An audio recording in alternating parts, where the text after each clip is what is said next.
இனி summer holidays கண்ணு கால் GT ஹாலிடேஸ்க்கு பண்ணு.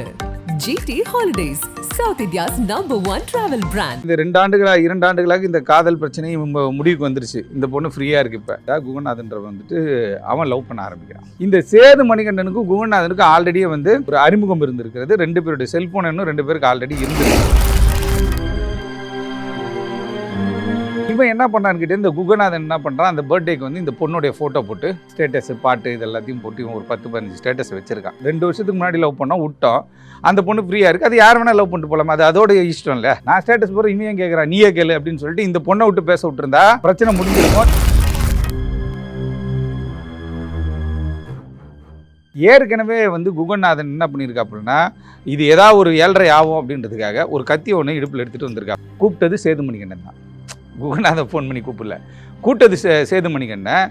அங்கே போகிறாங்க, கை கலப்பு அடுத்த கட்டத்துக்கு போனோடனே வயிற்று இடுப்பில் வச்சுருந்த கத்தியை எடுத்து வயிற்றுல போட்டு 4 குத்து குத்துறாங்க. சேது மணிகண்டன் அந்த இடத்துல நைட்டில் தூங்கிட்டு இருந்த அந்த பொண்ணு காலையில் எந்திரிச்சப்பறம் தான் அதுக்கு மொத்த கதையுமே தெரிஞ்சு ஷாக் ஆகி போய் இன்றைக்கி என்டையர் அந்த பவானி சுற்று வட்டார பகுதியுமே இந்த கொலை பற்றி தான் பேசிக்கிறோம்.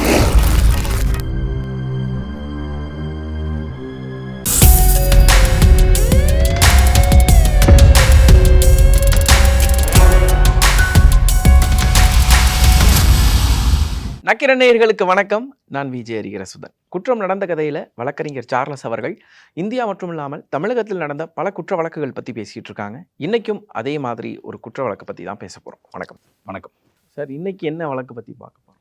அதான் இன்றைக்கி வந்து ஒரு காதல் கொலை அப்படின்ற ஒரு சப்ஜெக்டை பற்றி பார்க்க போகிறோம். அது ஈரோடு மாவட்டம் பவானியில் நடந்தது.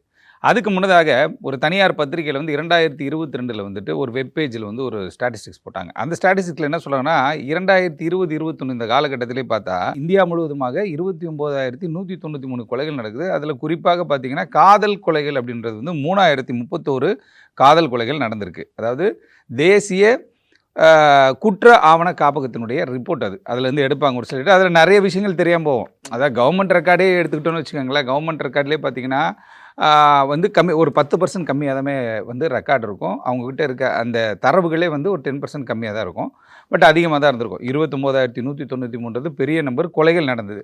இதில் காதல் கொலைகள் இந்தியா முழுவதும் வந்து 3,031 காதல் கொலை. அதாவது காதலுக்காக ஒன்று அந்த பொண்ணு தரப்பில் போய் கொலை பண்ணுறது, இல்லை அந்த பொண்ணையே கொலை பண்ணுறது, இப்படி சம்பவங்கள்லாம் நடந்திருக்கு. இதில் பார்த்தோம் அப்படின்னு பார்த்தா உத்தரப்பிரதேசில் 462 கொலைகளும் காதல் கொலைகள், மகாராஷ்டிராவில் 299, தமிழ்நாட்டில் 289 கொலைகளும் காதல் கொலைகள் நடந்திருக்கு. 2020 22க்குள்ள 3வது இடத்துல தமிழகம் இருக்குது. ஆமாம், 4வது இடத்துல இருக்குது. 4வது இன்னொரு மாநிலம் இருக்கான், பீகார் இருக்கான், 285 இருக்கான். ஓகே, அவன் முன்னாடி போய்ட்டு இருக்கான். ஆனால் நமக்கு பின்னாடி தான் குஜராத்தே இருக்கான். குஜராத்தில் பார்த்தா 231 காதல் கொலைகள் நடந்திருக்கு. இதெல்லாம் அஃபிஷியல். அன்அஃபிஷியலாக எவ்வளோ இருந்திருக்கும்? ஆக்சிடெண்ட்டாக கொண்டு போயிருப்பான், இந்த மாதிரி விஷயங்கள் நடந்திருக்கும். குறிப்பாக இப்போ பார்த்தீங்கன்னா 15/6/2024 இப்போ 15ஆம் தேதி என்ன நடந்திருக்குன்னு கேட்டால், ஈரோடு மாவட்டம் பவானி அருகே இருக்கக்கூடிய திருவள்ளூர் நகர் பகுதியை சார்ந்தவர் வந்துட்டு சேது மணிகண்டன் ஒரு பையன். அவனுக்கு வயது 23 வயது, கரெக்டாக 23 இயர்ஸ் அவனுக்கு. அவன் வந்து 12ஆம் வகுப்பு படிச்சுட்டு எங்கேயும் வேலைக்கு போகாமல் அப்படியே சும்மா இருக்கிறான். ஒரு குறிப்பிட்ட நாள் கடந்த உடனே என்ன பண்ணான்னா, சும்மா வெட்டியாகவே இருந்தாலும் வீட்டில் திட்டுவாங்கல்ல, நீங்கள் வேலைக்கு போடாருன்னா அங்கே ஒரு வெல்டிங் கம்பெனியில் போயிட்டு வேலைக்கு போயிட்டுருக்கான் மணிகண்டன். இந்த சேது மணிகண்டனுடைய வேலை என்னென்னு கேட்டிங்கன்னா, காலைல வேலைக்கு போவான் வந்துடுவான், அப்படியே சுற்றிட்டு இருக்கக்கூடிய ஒரு தம்பி தான். ஆனால் அப்படியே அந்த சேது மணிகண்டனுக்கு வந்து பார்த்திங்கன்னா, பவானி பக்கத்தில் இருக்கக்கூடிய காமராஜர் நகர் பகுதியை சார்ந்த ஒரு பெண்ணோட காதல் ஏற்படுகிறது. காதல் ஏற்படும் அந்த எப்பயுமே லவ் தெரியல, வேலை முடிஞ்சோன்னே ஒரு 1 hour அந்த பொண்ணு லேட்டாக வீட்டுக்கு போவோம், இவர் லேட்டாக போவார், இவங்க லவ் டெவலப் பண்ணுவாங்க. இப்படி தான் காதல் கதைகள்லாம் பல இடங்கள் நடக்கும்போது அந்த சைடில் வந்து இவர் என்ன பண்ணான்னு கேட்டால், ரொம்ப சின்சியராக அந்த பொண்ணை லவ் பண்ணுறாப்புல. லவ் பண்ணும்போது என்றைக்குமே ஆரம்பத்தில் ரொம்ப சின்சியராக தான் பல காதல் எல்லாம் ஆரம்பிக்கும். ஆனால் நாளடைவில் தான் என்ன ஒன்று ஒரு கசப்பு பழக தான் என்ன வேணால் ஒரு கசப்பு உணர்ச்சி ஏற்படும். பேச்சில் வந்து டிஃப்ரென்ஸ் ஏற்படும். வாட்ஸ்அப்பில் மெசேஜ் இடகடமாக போடுறது, ஸ்டேட்டஸை தாறுமாறாக போடுறது, இப்படிலாம் வந்து ஒரு கருத்து வேறுபாடுகள் ஏற்படும். அப்படி இந்த காமராஜர் நகர் பகுதியை சார்ந்த அந்த பொண்ணு என்ன பண்ணுறாங்க அப்படின்னு கேட்டால், இந்த பையன்கிட்ட திடீர்னு பேசாமல் போகிறாங்க. 2 பேருக்குள்ளே வந்து டிஃப்ரென்ஸ் ஆஃப் ஒப்பீனியன் வருது. ஒப்பீனியன் வந்த உடனே என்ன பண்ணாங்கன்னா, சரி போ, நீ தேவையில்ல, நீ பெரிய உலகலையா, நீ இவன் சொல்ல, டேய் போடா நீ உன்னை பார்த்துக்கலாண்டா அப்படின்னு சொல்லி அவங்க சொல்ல ஒரு கருத்து வேறுபாடு ஏற்பட்டு 2 ஆண்டுகளுக்கு முன்னாடி 2 பேர் பிரிஞ்சிடறாங்க. காதல் வந்து முறிந்து விட்டது, காதல் கசந்து விட்டதுன்னு கூட வச்சுக்கலாம். அதுக்கப்புறம் சேது மணிகண்டன் அவர் பாட்டு அவர் வேலையை பார்த்துட்டு போகிறாரு. இதில் ஒரு பிரச்சனை என்னென்னு கேட்டால், ஒரு லவ் பண்ணுறாங்க, இல்லை ஒரு ரிலேஷன்ஷிப்போ அப்படின்னு இருக்கும் பொழுது பிடிக்கலன்னு யார் சொல்லிட்ட பிறகும் வந்துட்டு அதை ஃபாலோ பண்ணாமல் அதை அப்படியே கட் பண்ணி விட்டுட்டு ஃப்ரீ பண்ணி விட்டுட்டு அது எந்த பிரச்சனையுமே கிடையாது. மண்டைக்குள்ளே போட்டு ஏற்றிக்க தேவையில்ல. நிறைய கவுன்சிலிங் வர்றவங்களாம் நிறைய பேர் நம்ம பார்க்குறோம். அவங்களாம் பார்த்திங்கன்னா மென்டலி டிஸ்டர்ப்டாக இருக்கான். பணம் இருக்குது, வசதி வாய்ப்புகள் எல்லாமே இருக்குது, ஒன்றுமே இருக்காது. 4 வார்த்தை ஒரு மாதிரி சொல்லிட்டாங்க அப்படின்றதுக்காக அதையே நினச்சி பைத்தியம் மாதிரி சுற்றுறவங்களாம் இருக்காங்க. நம்ம கவுன்சிலிங் சென்டராக இருக்கட்டும், நம்ம அலுவலகத்துக்கு வர்றவங்களும் நிறைய பேர் நம்ம சந்திக்கிறோம், நிறைய பேசுகிறோம். வழக்குகளாக பேசும்போது அது தெரியுது. அதுமாதிரி இந்த பையன் கொஞ்சம் டிப்ரெஸ்ட் ஆகிடுறான் மணிகண்டன். சேது மணிகண்டன் என்னடா அது அப்படின்னு சொல்லிட்டு. ஆனால் ஒரு ஈகோவும் வருது, அந்த பொண்ணுக்கிட்ட நம்ம ஏன் திருப்பி பேசணும் அப்படின்னு சொல்லிட்டு டிஸ்கனெக்ட் பண்ணிடுறான் அந்த பொண்ணை. அப்படி டிஸ்கனெக்ட் பண்ணும்போது பவானி அருகேவே செங்காடு கோட்டைன்னு ஒரு பகுதி இருக்குது. அங்கே குகநாதன் ஒரு பையன் இருக்கான். அவன் என்ன பண்ணுறான்னு கேட்டிங்கன்னா, இந்த 2 ஆண்டுகளாக இந்த காதல் பிரச்சனை முடிவுக்கு வந்துருச்சு. இந்த பொண்ணு ஃப்ரீயாக இருக்குது. இப்போ அந்த பொண்ணை இந்த பையன் என்ன பண்ணுறான்னு கேட்டால், குகநாதன்றவன் அவன் லவ் பண்ண ஆரம்பிக்கிறான். அவன் லவ் பண்ண ஆரம்பித்தோடனே அது எப்படின்னு தெரில, இன்றைக்கி நிறைய இடங்கள் நம்ம கேள்விப்படுறோம். ஒரு வழக்கிலே பார்க்கின்ற பொழுது என்ன ஆகுதுன்னு கேட்டால், கணவர் இறந்து 3 மாதத்துலேயே அந்த பொண்ணு இன்னொரு காதல் திருமணம் பண்ணிக்கிச்சு அப்படின்றாங்க. ஒரு வழக்கில் பேர் சொல்லக்கூடிய ஒரு வழக்கு. அந்த வழக்கு சொன்னால் எல்லாருக்கும் தெரியும். அப்படி எப்படி உடனே மைண்டு மாறும். 3 மாதத்துக்குள்ளே கணவர் அதுவும் விஷம் கொடுத்து இறந்து விட்டார் அப்படின்னு சொல்லி அந்த ஒரு வழக்கில் அந்த பொண்ணு 3 மாதத்துலேயே என்ன பண்ணுறா, ஒரு லவ் மேரேஜ் பண்ணிவிட்டு அவள் செட்டில் ஆகிடுறா அப்படின்ற ஒரு விஷயத்தை நம்ம கேள்விப்படுறோம். அப்படி இருக்கும்போது இந்த பையன் 2 ஆண்டுகள் பிரிஞ்சு போயிட்டான், சேது மணிகண்டன். இந்த பொண்ணு குகநாதன் இப்போ எப்போ லவ் பண்ணி ஆல்ரெடி லவ் ஃபெயிலியர்லாம் பார்த்தவங்க என்ன பண்ணுவாங்கன்னு கேட்டிங்கன்னா, அப்பா இது பெரிய தொல்லடான்னு சொல்லிட்டு இந்த காதல் பிரச்சனைக்குள்ளே போக மாட்டாங்க. ஆனால் ஒரு சிலர் என்ன பண்ணுறாங்கன்னு கேட்டால், இதை என்கரேஜ் பண்ணிவிட்டு அடுத்ததாக இன்னொரு காதலுக்கு போயிடுறாங்க. அப்படி இந்த குகநாதனுடைய வேலை என்னென்னு கேட்டிங்கன்னா, இந்த தள்ளு வண்டியில் பீஸாவும் பர்கர் இதெல்லாம் செஞ்சு அந்த சைடு ரோட் சைடில் விற்கக்கூடிய ஒரு ஆள். அந்த ஏரியாவில் அவங்க செங்காடு கோட்டை பகுதியில் அவர் அந்த தள்ளுவண்டியில் செங்காடு கோட்டை நகரில் அவர் தள்ளுவண்டி கடை வச்சுருக்கார். அப்படி இப்படி போகும்போது எங்களுக்கு ஒரு காதல் ஏற்பட்டுச்சு. இந்த நிலையில் 15ஆம் தேதி 6ஆம் மாதம் 2024 இந்த பொண்ணுக்கு பர்த்டே என்னும்போது அவங்க என்ன பண்ணுவாங்கன்னு கேட்டிங்கன்னா, எல்லாருமே அந்த பொண்ணுக்கு விஷ் பண்ணுவாங்க, எல்லாமே பண்ணுவாங்க இல்லையா. இந்த சேது மணிகண்டனுக்கும் குகநாதனுக்கும் ஆல்ரெடியே ஒரு அறிமுகம் இருந்திருக்கிறது. 2 பேருடைய செல்ஃபோன் இன்னும் 2 பேருக்கு ஆல்ரெடி இருந்திருக்கு. அது எப்படி தெரியல, லோக்கல்லே இருக்கனால இவன் ஒரு வெல்டராக இருக்கான், அவன் ஒரு தள்ளுவண்டி கடையாக இருக்கும்போது தள்ளுவண்டி கடை வச்சுருக்கும்போது அவங்களுக்குள்ள ஒரு பழக்க வழக்கம் ஏற்பட்டிருக்கிறது. அப்போ இவன் என்ன பண்ணான்னு கேட்டு, இந்த குகநாதன் என்ன பண்ணுறான், அந்த பர்த்டேக்கு இந்த பொண்ணுடைய ஃபோட்டோ போட்டு ஸ்டேட்டஸு பாட்டு இது எல்லாத்தையும் போட்டு இவன் ஒரு 10-15 ஸ்டேட்டஸ் வச்சுருக்கும்போது இதை இவன் பார்க்குறான். சேது மணிகண்டன் முன்னாள் காதலன். அவர் முன்னாள் காதலாக இருந்தாலும் இன்றைக்கி வரை அந்த பொண்ணு மேலே ஒரு ஏதோ ஒரு பார்வையோ ஒரு அன்போ ஒரு பாசமோ இதை வச்சுட்டான் போல இருக்குது. வச்சோடனே அவன் என்ன பண்ணுறான், இவனுக்கு ஃபோனை போட்டு என்ன கேட்குறான்னா, நீ எப்படா அந்த மாதிரி ஸ்டேட்டஸை வைப்ப அப்படின்னு சொல்லி அவன் கேட்க போகிறான். கேட்டோன்னே நான் லவ் பண்ணுறேன் அந்த பொண்ணை அப்படின்னு சொல்கிறான். என்ன கேட்டால் ஸ்டேட்டஸ் வச்சா எல்லாருக்கும் தெரியும், அந்த பொண்ணுக்கு தெரியும், நம்பர் வச்சுருக்க அந்த பொண்ணுக்கு தெரியும்.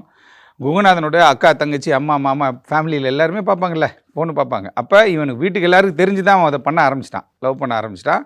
அந்த பொண்ணு என்ன பண்ணிச்சுன்னா, அவனை அக்செப்ட் பண்ணிட்டு அவங்க 2 பேரும் ஒன்றா ட்ராவல் பண்ணும்போது இவன் அவனுக்கு ஃபோனை போடுறான். 2 ஆண்டுகளுக்கு முன்னாடி பிரிஞ்சு போயாச்சு. ஒன்று வேணான்னா வேணாம், அன்றைக்கே துண்டாக கட் பண்ணிட்டு விட்டு. நிறைய வழக்கு பார்க்கும்பொழுது மியூச்சுவல் டிவோர்ஸ் ஆர்டர் வாங்கி 2 பேரும் கணவன் மனைவியாக இருந்தவர்கள் பிரித்து வைக்கப்படுகிறார் நீதிமன்றத்தில். ஆனால் அதுக்கப்புறம் கணவன் மனைவியாக வாழ்கிறவங்க நிறைய பேர் இருக்காங்க. ஏன்னா நாளைக்கு கன்சீல் ஆகி அவங்க என்ன பண்ண, குழந்தைகளுடைய நலனுக்காக நீதிமன்றத்தில் வழக்கு 5 ஆண்டு காலம் 5 வருஷம் 6 வருஷம் நடந்த வழக்கில் தீர்ப்பு 2 பேரும் கணவன் மனைவி இல்லை, உங்களுக்கு சோன்சோ டேட்டில் பண்ணி வச்ச திருமணம் செல்லாதுன்னு கொடுத்த உத்தரவு இருக்குது பார்த்தீங்களா, அந்த உத்தரவெல்லாம் தூக்கி போட்டு கணவன் மனைவியாக வாழ்கின்றவர்களும் நிறைய பேர் இருக்காங்க. அப்படி இருக்கும்பொழுது இந்த பையன் சேது மணிகண்டன் அந்த பொண்ணு வேணான்னு சொல்லிருச்சு, ஈகோ ப்ராப்ளமோ இல்லை 2 பேருக்குள்ளே ஏதோ கருத்து வேறுபாடு, அது விட்டுருக்கணும். இவனை ஃபோனை போட்டு என்ன பண்ணா, 2 வருஷத்துக்கு முன்னாடி லவ் பண்ணால் விட்டோம், அந்த பொண்ணு ஃப்ரீயாக இருக்குது, அது யார் வேணால் லவ் பண்ணிட்டு போகலாமா, அது அதோடைய இஷ்டம் இல்லை, அதில் யாருமே தலையிட முடியாதுல்ல. 18 வயதை கடந்து அந்த பொண்ணு போய்கிட்டு இருக்கு, 22-23 வயசு அந்த பொண்ணுக்குன்னு போது அது யாரும் டிஸ்டர்ப் பண்ண முடியாது. அப்படின் போது இவன் என்ன பண்ணுறான், அவன் அந்த பொண்ணுக்கிட்ட கேட்கல, இவன் ஏன் ஸ்டேட்டஸ் வச்சுருக்கான், இவன் என்ன பண்ணிருக்கணும், அந்த பொண்ணுக்கு ஃபோனை போட்டிருக்கணும், ஃபோனை போட்டு பேசியிருக்கணும். ஏன்னா அந்த பழைய காதல் ஏதாவது வாய்ப்புகள் இருக்கான்ற மாதிரி ஒரு லைன் எடுத்துருக்கணுமே தவிர, இவன் என்ன பண்ணுறான், ஸ்ட்ரெயிட்டாக குகநாதனுக்கு ஃபோனை போட்டு என்ன பண்ணுறான், உன்னை நான் இன்றைக்கி நைட்டு பார்க்கணும் அப்படின்னு சொல்லிட்டு ஒரு டைம் ஃபிக்ஸ் பண்ணுறான். பவானி பக்கத்தில் இருக்கிற அந்த கவர்மெண்ட் ஹாஸ்பிட்டல்கிட்ட வா, உங்கள்கிட்ட நான் கொஞ்சம் பேச வேண்டியது இருக்குது, என்ன ஸ்டேட்டஸ்லாம் போட்டுட்ருக்கேன் அப்படி இப்படின்னு இருக்கான். அதுக்கு இவன் என்ன சொல்லியிருக்கேன், டே நான் ஏன்டா உன்னை பார்க்கணும், வெயிட் ஆஃப் போன அப்படின்னு சொல்லிட்டு இவனை அது கட் பண்ணியிருக்கணும். இவன் என்ன சொல்கிறான், வாடா பார்த்துக்கலாம், உன்னை நானும் தான் பார்க்கணும் அப்படின்னு சொல்லி இவன் ஒரு டைலாக் கூட, இந்த பொண்ணு எங்கேயோ இருக்குது, ஒன்று இந்த பொண்ணை கூட்டு போய் நடுவில் உட்கார வச்சு இதை பேசியிருக்கணும். அம்மா எதுக்குமா இவன் ஏமா கேட்குறான், ஸ்டேட்டஸ் போடுறது என்னோட விருப்பம், நீ நான் காதலிக்கிறோம், நான் ஸ்டேட்டஸ் போடுற இவன் ஏன் கேட்குறான், நீயே கேளு அப்படின்னு சொல்லிட்டு இந்த பொண்ணை விட்டு பேச விட்டுருந்தா பிரச்சனை முடிஞ்சிருக்கும். இல்லை இந்த பொண்ணு அவனை அடிச்சிருக்கலாம், இல்லை அந்த பையன் இந்த பொண்ணுக்குள்ளே ஒரு வாக்குவாதம் ஏற்பட்டு அது அவங்க இஷ்யூவாக போயிட்டுருக்கோம். ஆனால் இவன் தனியாக நான் இரவு 12:30 மணிக்கு வர சொன்னோன்னே 12:30 மணிக்கு 15ஆம் தேதி அப்படின்னும் பொழுது 12:30 மணி டைமே நல்ல டைம் இல்லையே. ஒன்று பகலில் ஒரு 10 மணிக்கு வாப்பா பேசலாம், வீட்டுக்கு வாப்பா பேசலான்னா கரெக்டாக இருக்கும். ஒரு ஒதுக்குப்புறத்தில் இருக்கக்கூடிய அரசு மருத்துவமனைக்கு வான்னு சொல்லிட்டு சொன்னோன்னே சேதுமணிகண்டன் ஒரு அழைப்பு கொடுக்குறாரு ஃபோனில். இவர் என்ன பண்ண, நானும் வர வாயான்னு சொல்லிட்டு இவரும் போகிறாப்புல. போய் ஆரம்பத்தில் பேசுகிறாங்க, அந்த பொண்ணை நான் வந்து லவ் பண்ணேன், இங்கே போனேன் அங்கே போனெல்லாம் டைலாக் விடுவான். சொல்லுவான் அந்த பொண்ணு இருக்க போகிறதில்ல. இவன் அந்த பொண்ணை பற்றி அவதூறாக பேசுகிறதுக்கு நிறைய வாய்ப்பு இருக்குது, சேதுமணிகண்டன் பேசுகிறதுக்கு வாய்ப்பு இருக்குது. அவனும் ஏதோ ஒரு வார்த்தைகளை விட இது ஒன்று காம்ப்ரமைஸ் ஆகி போயிருந்தால் கூட பரவாயில்ல. ஆனால் இவங்க 2 பேருடைய பேச்சு என்ன ஆயிடுச்சுன்னா அடுத்த கிட்ட கை கலப்பாகி போயிடுது. அடிதடி 2 பேரும் அடிச்சுக்கிற ஒரு சூழ்நிலை போனோன்னே ஏற்கனவே வந்து குகநாதன் என்ன பண்ணியிருக்காப்புலன்னா இது ஏதாவது ஒரு 7:30 ஆகும் அப்படின்றதுக்காக ஒரு கத்தி ஒன்று இடுப்பில் எடுத்துகிட்டு வந்திருக்கான். பாதுகாப்புக்கு எடுத்துகிட்டு வந்திருக்கான். ஏன்னா இவனும் 5 பேரை கூப்பிட்டு வரல, இவனும் 5 பேரை பார்த்து ஒத்தைக்கு வராங்க. ஒத்த வாடா பார்த்துலாம் நீ நானும் சொல்லிட்டு போன இடத்துல கூப்பிட்டது சேதுமணிகண்டன் தான். குகநாதன் ஃபோன் பண்ணி கூப்பிடல, கூட்டது சேதுமணிகண்டன். அங்கே போகிறாங்க, இந்த வாக்குவாதம் கை கலப்பு அடுத்த கட்டத்துக்கு போனோடனே இடுப்பில் வச்சுருந்த கத்தி எடுத்து, காய்கறி வெட்டுற கத்தி எடுத்து வயிற்றில் போட்டு 4 குத்து குத்துறாங்க. குகநாதன் குத்துறதுல வந்து சேதுமணிகண்டன் அந்த இடத்துல சரிஞ்சு ஸ்பாட்டில் கத்துற சத்தத்தில் அந்த சைடு போக்குவரத்துல அவங்க ஆளுங்க இருப்பாங்க இல்லையா, அவங்க உடனே என்ன பண்ணுறாங்க, ஆம்புலன்ஸ் தூக்கி போட்டு ஹாஸ்பிட்டலுக்கு கூப்பிட்டு போகிறாங்க. போகிற வழியிலே நீங்கள் கூப்பிட்டு வரும்போதே அவர் இறந்து போயிட்டார் அப்படின்ற மாதிரி சொல்கிறாங்க. அதுக்கு பிறகு அந்த ஸ்பாட்டில் இருந்தவங்க பார்த்தது போனதெல்லாம் வச்சு என்ன பண்ணாங்கன்னா குகநாதனை கைது செய்கிறாங்க. ஒரு காதல், ஒரு பெண், அந்த பெண்ணுக்கு இந்த கதையே தெரியாது. இவனுக்கு 2 பேச போனதுன்னு தெரியாது, இவன் நம்பர் அவன் வச்சிருக்கான்னு தெரியாது. அவன் நம்பர் எப்படி ஒரு பொண்ணு லவ் பண்ணுற பொண்ணு 2 பேர் பசங்களை லவ் பண்ணவங்களோட நம்பரை ஷேர் பண்ண முடியும்? பண்ண மாட்டாங்க. ஆமாம், யாருக்கிட்ட பேசுகிறாங்கன்னு கூட அது தேவையில்லாத சிக்கலை உண்டு, தேவையில்லாத 7:30 உருவாக்குன்றது அவங்களுக்கு தெரியும். ஆனால் இந்த பையன் வந்து இந்த பொண்ணுடைய முதல் காதலனுடைய நம்பரும் வந்து அவைலபிளாக இருக்குது, குகநாதனுடைய நம்பரும் அவைலபிளாக இருக்கும்போது இவனுக்கு 2 பேர் மிங்கிலானது. இந்த பொண்ணு எங்கேயோ இருக்கா, நைட்டு 12:30 மணிக்கு அது வந்து 2ஆம் மாதத்தில் தூங்கிட்டு இருக்க ஒரு பொண்ணு. அந்த பொண்ணுக்கு சம்பவமே தெரியாமல் முன்னாள் காதலன் சேதுமணிகண்டன் கொலை செய்யப்பட்டு அவர் வந்து பிணமாக்கப்பட்டார்.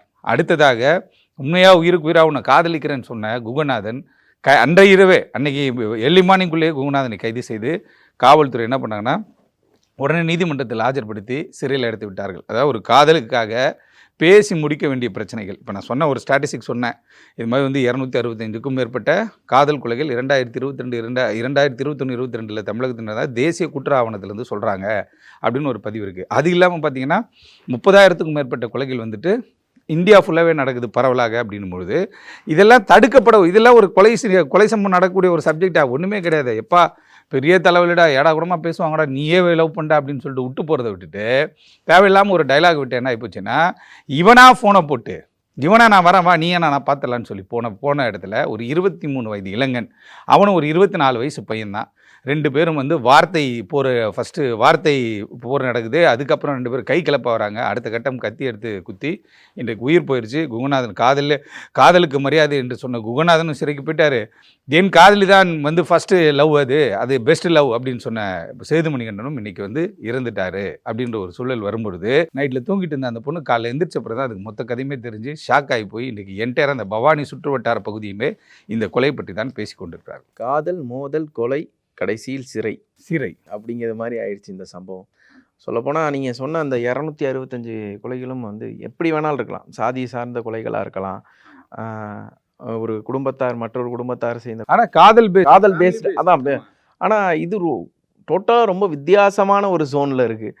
சம்மந்தமே இல்லாமல் வந்து கடைசியில் 3 பேரோட வாழ்க்கையிலையும் அடங்கி இது 2 பேர் வாழ்க்கை அடங்கியே போச்சு அப்படிங்கிறதா இதுலேருந்து தெரிய வருது. இதே மாதிரி இன்னொரு வழக்கில் சந்திக்கிறேன். நன்றி. நக்கீரன் டிவிக்கு சப்ஸ்கிரைப் செய்யுங்கள். உங்கள் ஆதரவே எங்கள் பலம். ஆசிரியர்களுக்கு நண்பனாகவும் மாணவர்களுக்கு ஆசானாகவும் திகழும் தேர்வு வழிகாட்டி. ஒவ்வொரு பாடத்திற்கும் அனுபவமிக்க ஆசிரியர்களின் துல்லியமான தெளிவான விடைகள். CNC இருக்கு, தேர்வு பயம் எதற்கு? இது தீரன் பப்ளிஷிங் ஹவுஸ் விற்பனை வெளியீடு.